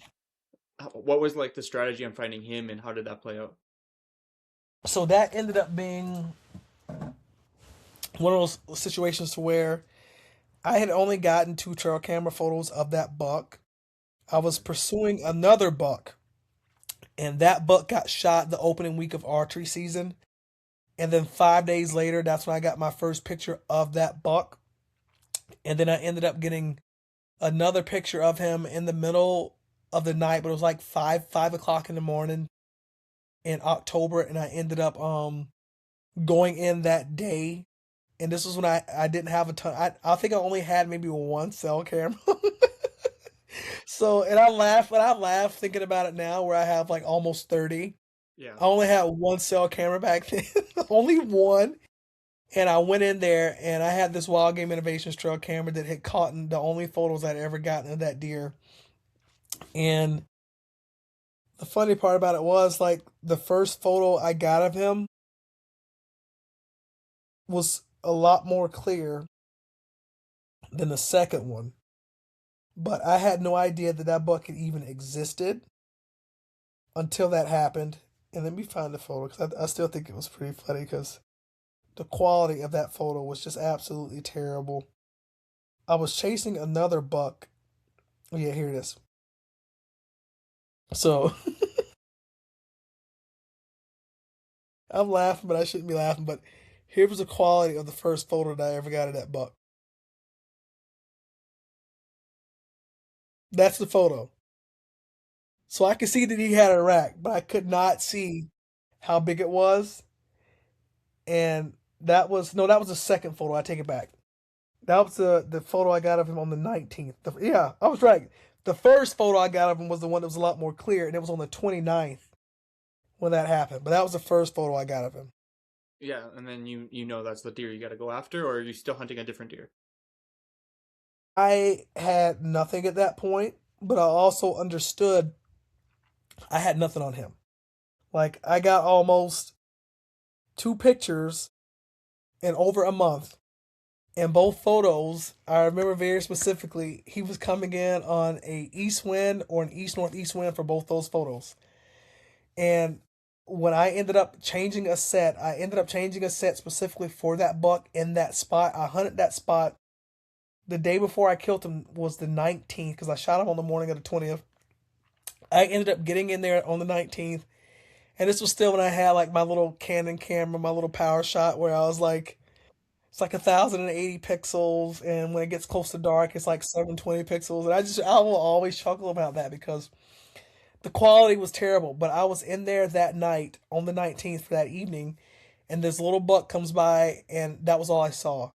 I got in there the next morning, and one of the other tactics that I used was I ended up taking like a rake and raking away all the leaves that were falling so I can walk all the way into my set without making a single sound. Yeah, And I did that's that the from the key. place to where I parked my truck. I had took, one of those little weed whackers and trimmed the trail in the grass, so making sure there was no leaves and stuff there. I get all the way in there and I'm sitting there. The wind is terrible. It's foggy. I can't see that far. And I'm on my phone. I was texting the lady at that time that I was gonna go home. Then I end up staying, and I ended up looking up, and there was the doe. And then after looking up and seeing the doe, I was like, "Oh wow, dang! Like they're still actually moving." And then I didn't put two and two together. And then Big Boy comes out like maybe 30 minutes later, smoke him at like maybe close to 40 yards. I want to say give or take. It was very mind rattling because I remember shooting those Illuminox, and it was the only time I'd ever shot an Illuminox through a deer and it didn't light up. I Oh, thought I missed him at first because it didn't light up. right. Like I physically see him jump because it was that foggy, so I knew I had my pin where it needed to go, but I didn't see the arrow go through or hit. But I seen him mule kick and he takes off, and that was it. And then I'm nervous and I call everybody. I'm like, "Oh, I shot the buck. I shot the big one." And I'm nervous, and I'm like shooting a fixed head. It was a Muzzy 100 grain, and I couldn't see anything. And I'm like, "Hey, that did I miss? Right. Did I miss?" I'm looking at the spot, so I know I was there, and he was here. It's like, oh no no no no no no! Like, no, let me go back. Let me go back and retrace. I'm trying to retrace my steps, and finally, like 15 yards away from where I had shot him, Yeah.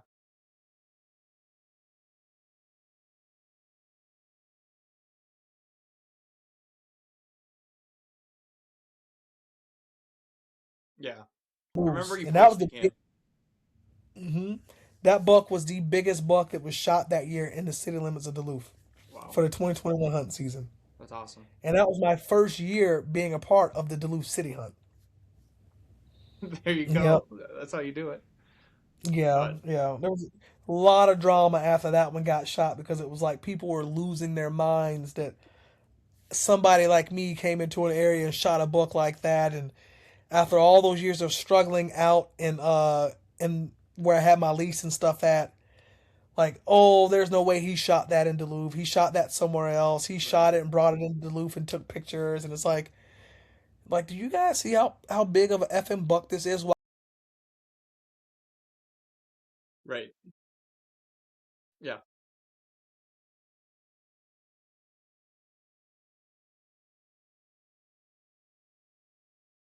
Oh, wow. And did you shoot that more early season or more during later season? Pre-rut. Okay, yeah. That's usually always pretty decent to get one. That's when I like to take my vacation is like right around there, right before rifle season in Minnesota. Like that week before is perfect. So you can,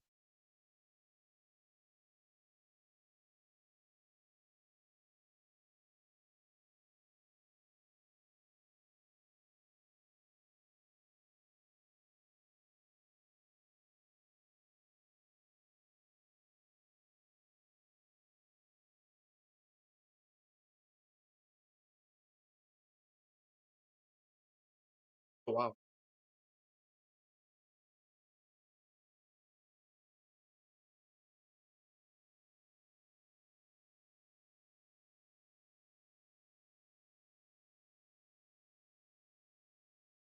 Oh, okay. And oh, okay. Hmm. So he was that more of like his core area at the time then? You have no idea.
Yeah, that's very hard. Yeah. I know like here we get because do you guys get like the CWD or waste management tags for city hunts? Okay.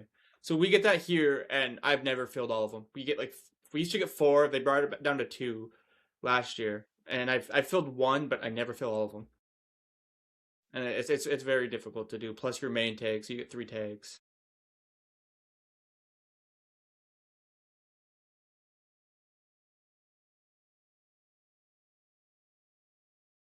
Some zones, yeah.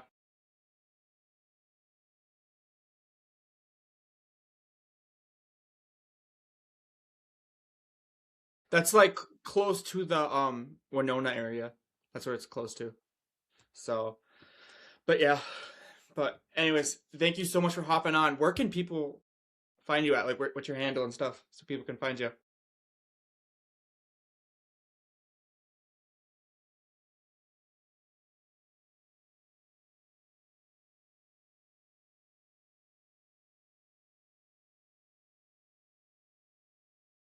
Perfect. Thank you so much for hopping on. Have a good one. Yep, bye.